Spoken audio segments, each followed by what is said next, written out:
Being a newbie in the gym could be really scary.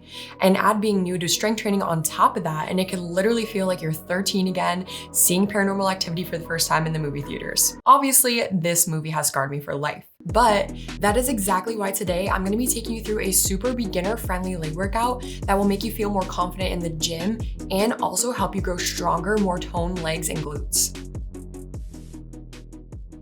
Okay, y'all, we're gonna get right into it. Starting with the leg press machine, which could seem scary to some due to its size and maybe like the use of free weights, but it's truly easy to use. First thing you wanna do is start with a light, manageable weight for you. I recommend not putting any weight on to start and just getting the feel for the exercise in the machine. Then slowly add weight onto the machine, which might be 1 to 2 10-pound weights if the machine alone felt challenging for 8 to 10 reps, or that might be 1 to 2 45-pound plates for you. Take it slow and make sure that you only add weight when you're able to do those 12 to 15 reps with control and slight ease. Next, we want to get our heels as close to the bottom of the foot pad as we can. For me, that's right at the very bottom, but for you to comfortably use this machine, that might mean that your heels land a few inches above the very bottom of the foot pad. Lastly, you want to make sure that the lower back and butt stay on the pads beneath them the whole time you do the exercise. You do not want your butt lifting off the pad because that could lead to possible injury and lower back discomfort. The second exercise is leg curls on the leg curl machine. For the setup, you want to make sure that your seat is positioned so that the edge of your seat is a few inches from the back of your knees so that you could easily bend at the knee. The pad that's above your knees should be lowered enough so that your legs feel locked in and secured to the seat below them. You also want the leg pad to be resting right around the bottom of your calf or a few inches above the back of your ankle. From there, flex those toes back towards your face and drive through that leg pad to pull it into the bottom of your seat. If you aren't able to come within 1 to 2 inches of the bottom of the seat, then your weight is probably just too heavy. Make sure that you slowly allow your legs to fully straighten back out before going on to your next rep. If your gym doesn't have a seated leg curl, that's fine. You could use this lying leg curl machine instead if it has it. The same principles apply here in terms of bringing the leg pad through its full range of motion to touch your butt. You also want to make sure that you don't lift your pelvis off the pad below it.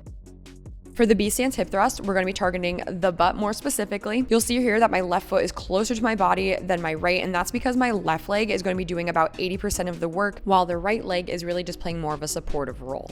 To set up, you're going to place the bottom of your shoulder blades against the edge of the bench, and if you can, you're going to place a weight on that working leg side.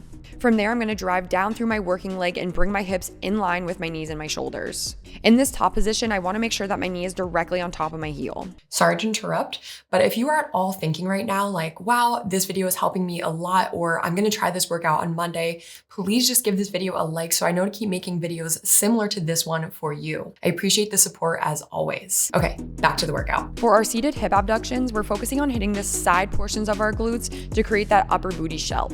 You want to start with your feet as close together in the center of your machine as possible and bring your back up against the pad behind you. From there, you're going to drive your knees through the pads to spread your legs as wide as possible before bringing the feet back together in the center. Once you get good at that movement, you could try possibly hinging forward like I'm doing here. Now my back is not up against the pad, but I'm still keeping my butt glued against the seat. This is a pro tip because you may be able to feel your glutes more with this exercise if you are hinging forward.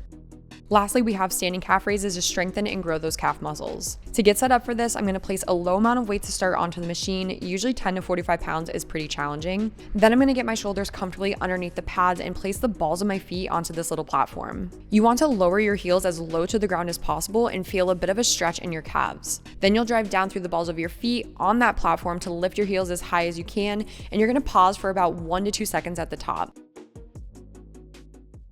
If you want to see a few more of my favorite leg day exercises and learn how to do them for yourself, you guys could check out this video right here. Thank you guys for watching, and I'll hopefully see you on the next video. Take care.